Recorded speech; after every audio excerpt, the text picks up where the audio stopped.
This is Richard Danielson. This is Nale Colt. Ty Taylor. Rick Barrio Dill, and you're on BackstageAxxess.com. Where the real show begins.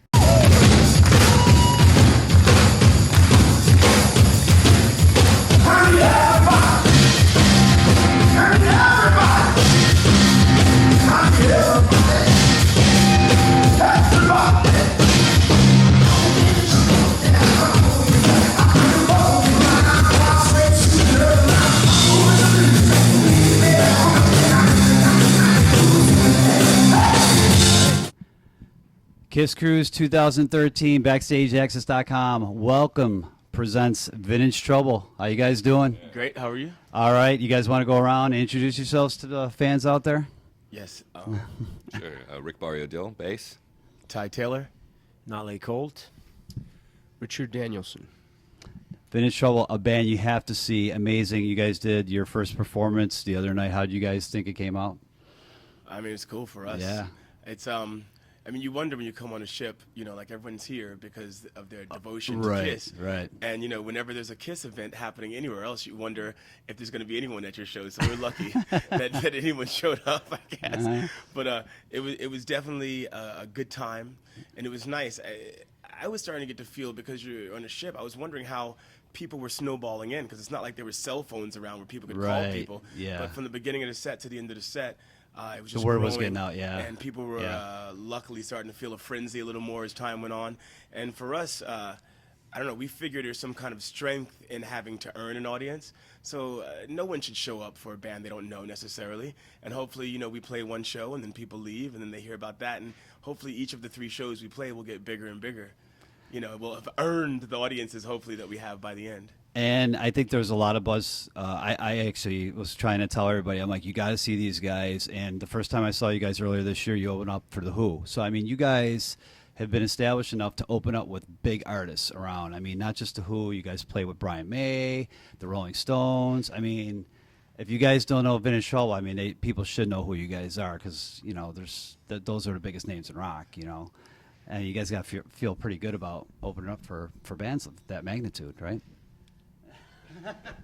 Well, it doesn't suck, I will tell you that. We opened for Kiss, too, in New Orleans at the Voodoo Fest, I think. You know, Kiss is such an iconic band that just to be in the room with those guys is cool.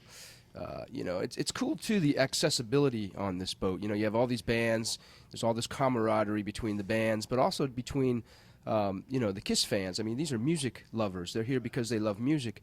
You know, they don't just love Kiss, they love lots of music, you know. So everyone on the boat's been super cool, and it's just been great hanging out with everyone. Yeah, no, but I mean, even besides that, I mean, for us, I mean, you have these, we have also, like, we need to mention, like, people like Joss Stone and Lenny Kravitz, because we've also had the honor of opening for not just big rock acts, but like a lot of soul acts and this kind of stuff. We just recently opened for Mavis Staple, and that was huge for us as well.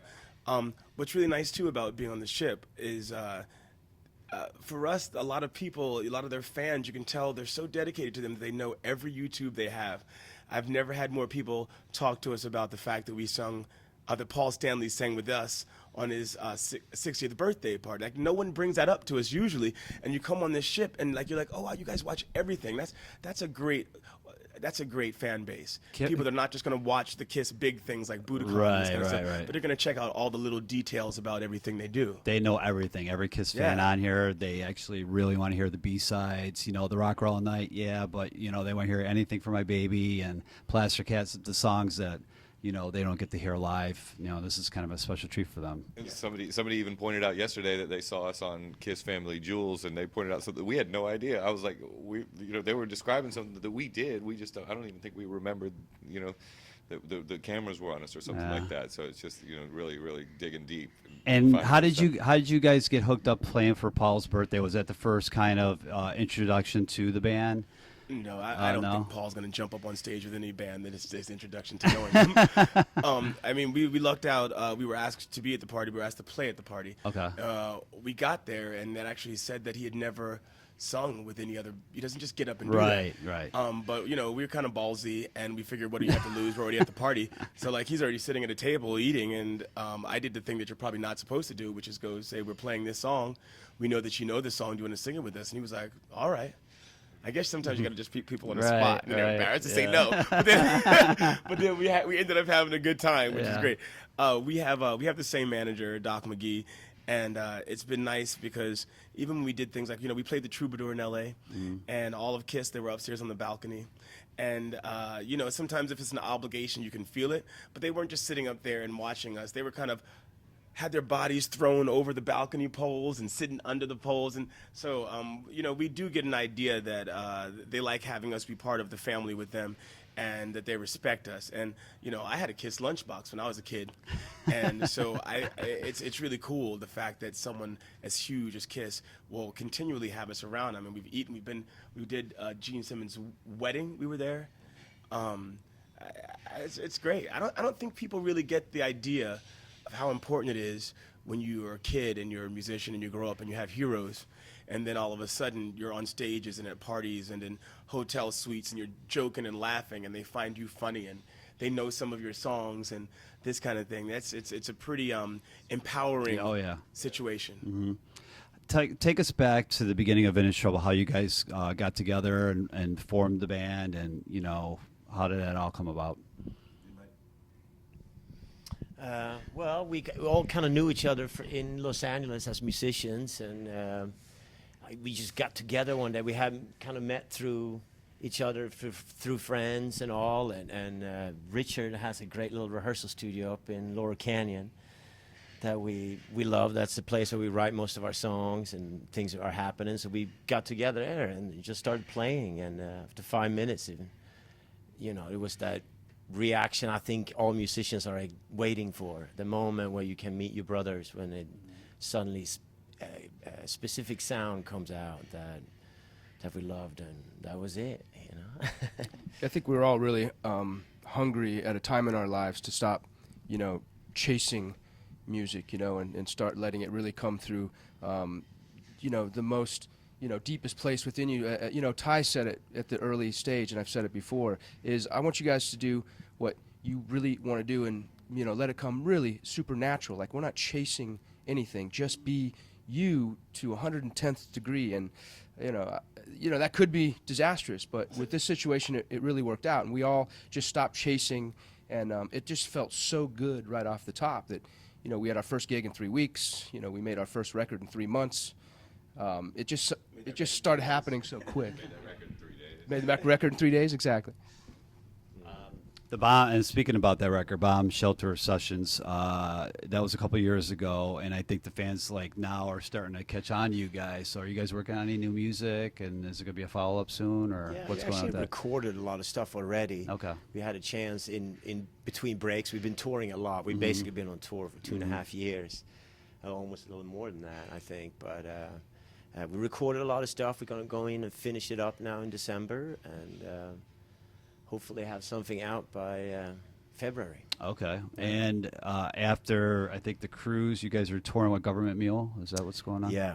Okay. Yeah. And how long is that run going to be? A couple weeks, or? I think it's about 6 or 7 shows Okay. we're doing with them. Yeah. So it's over 10 days in November.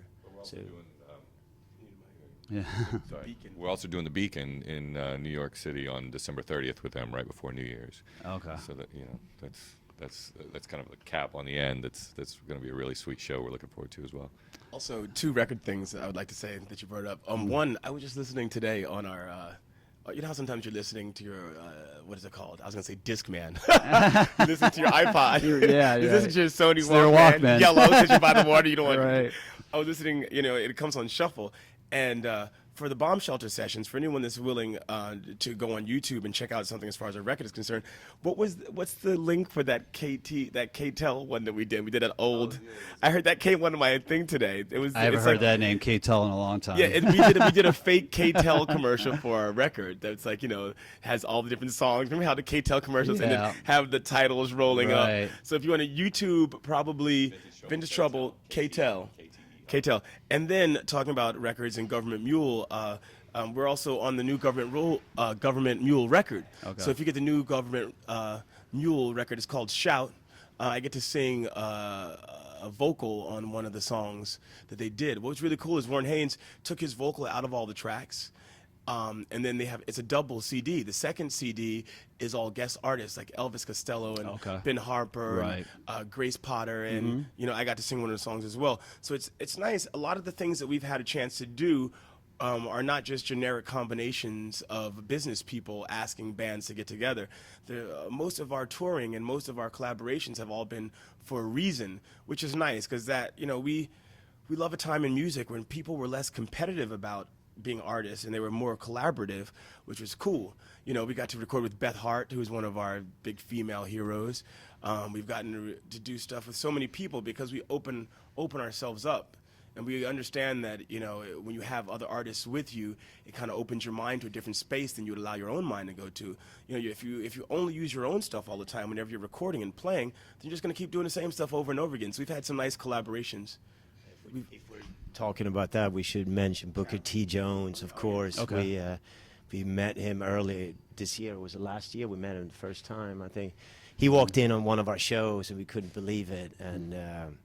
And he ended up asking us down to record with him for his new album. So we got 2 songs on his, and that was, for us, I don't know, Booker T and the MGs, like there's something so special, and for us it was such an honor. So it's been an incredible year with The Who, The Stones, Booker T. Jones. Like you said, it doesn't Yeah. suck. You have to Kiss, of course. Yeah, right. the up-and-coming people like Carolyn Underwood. Carolyn Wonderland, Wonderland. yeah. Almost on stage I said Underwood too, Carolyn Wonderland. Okay. You know, it's so important because you talk about big acts all the time. I think it's also important to, especially because we're an act on our way up, I hope people talk about us sometimes to help us get promotion. There's just a wonderful woman named Carolyn Wonderland, and she's like Austin's own. Okay. And I guess the quickest way to describe her, and I guess people hate comparisons, it'd be like Bonnie Raitt. You know, she's a great, Right. great blues singer that almost is a woman that sings with the intensity of a man but the dexterity of a woman. So it's a great combination. And then she also plays guitar like you wouldn't believe. So we had a chance to play Austin City Limits with her. So if anyone else is looking for something new or something that they haven't heard or want to help lift a new artist, I would recommend Carolyn Wonderland. Talking to people out there, like you were saying, when you guys first played your first show the other night, kind of like, and then people got the, you know, I think the word was coming out, more people were, by the end of the show, a lot more filled in. For the people who out there who haven't seen you guys, I want you guys to go around and describe the band. You maybe in a, you know, sentence or two, you know, what they expect when they see a Vintage Trouble show. Hopefully it gets. I'll use a couple words, just sweaty and sexy, because one of the things is we have such a almost an homage that we kind of start out with, I think, mentally by just being dressed, you know, the way we are. It's almost it started out, I think, as a lot of kind of a respect to the people that came before us that did kind of the styles that we do so well, and there was always such a presentation to it, and there's a respect throwback, at least from my perspective, and I think collectively the band, to, you know, respecting the audience for paying the money to show up, and respecting for the opportunity that we have to entertain, and then completely throw that out the window. You know, just get sexy, sweaty. And we started out in L.A. We kind of developed a saying that was "Come dressy, leave messy," you know, and so that's kind of, you know, that's at least from a style standpoint where I'll start off. There's plenty other areas for the other guys. I guess for me, I think what you can expect is what I hope you can expect is maybe an uncharted emotion. Like, you know, maybe it's gonna. I think what people like about us is that it makes them feel different than a lot of other things they see. And I think, you know, from the very beginning, what we decided was that our audience is the 5th member of the band. And so when people come, I think what is going to be different from a lot of other shows is they're going to be expected to be part of the band. And there is something that we require people to step up. If you're going to, I mean, basically just don't come if you don't want to be part of what's happening. We want to have the entire space be creating the energy that's happening. So you can expect to have to work and play when you come to our shows. Wow, there's so much going on now.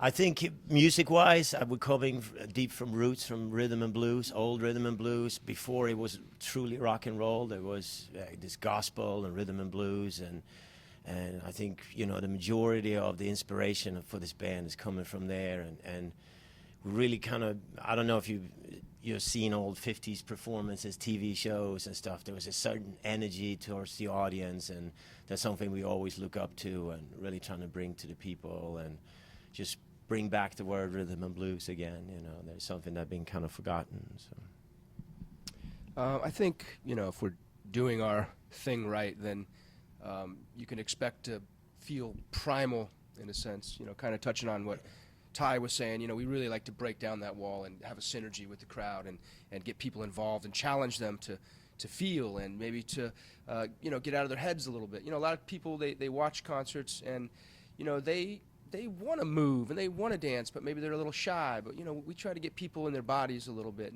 and to feel. And, you know, it's just a great back and forth, and a fifth member, like Ty said, is the audience. So I would, you know, say that what you can expect is to be challenged to feel something primal. It's really funny, one thing that Nolly was talking about, and I didn't think about it until now. It's kind of annoying sometimes, even though it's economic, all the like the LOLs, you know, laugh out louds and the OMGs, oh my gosh. But I think when you really think about it, maybe R&B was the first time we started doing that, and that's when we started shortening or lessening something that was very important. I think when we started to call R&B, it left rhythm and blues, and rhythm and blues is a full feeling, and R&B is just a part of that. Right. So I think getting back to rhythm and blues is trying to expand ourselves and make ourselves spend more time communicating and feeling, and not just trying to make things so short. I want to say seeing a Vintage Trouble show is amazing. I want to say in one word, because you guys take all incorporations of 50s music, like you were saying, element of rhythm and blues, but you update it rock and roll. It's almost like, I want to say, like James Brown on steroids. You know what I mean? He wasn't on steroids? Yeah, you know, way back when, you know. But definitely, you guys definitely have to check out Vintage Trouble. I want to wrap up by saying you guys got the new CD coming out. Is there a working title yet, or is that kind of unofficial, you know? You guys, I don't know. Well, I got one thing to mention, though. Like we have released a great documentary that we shot 2 years ago. We had the documentarian actually came along with us touring in Europe.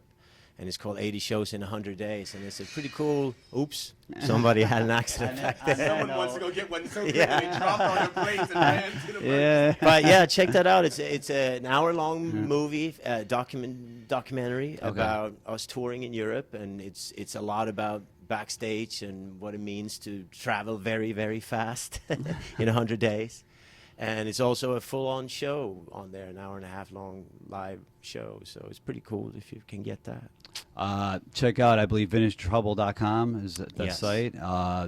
Couple dates with Government Mule coming up. The new CD. Anything else you guys want to talk about before we? It's funny, I'm so glad that we got it early enough. I hate when you see people's website and they got to add music to the end of it for the .com because someone had stole it. Someone stole it. No, that's VintageTroubleMusic.com. No, just joking. It's just VintageTrouble.com. Yeah.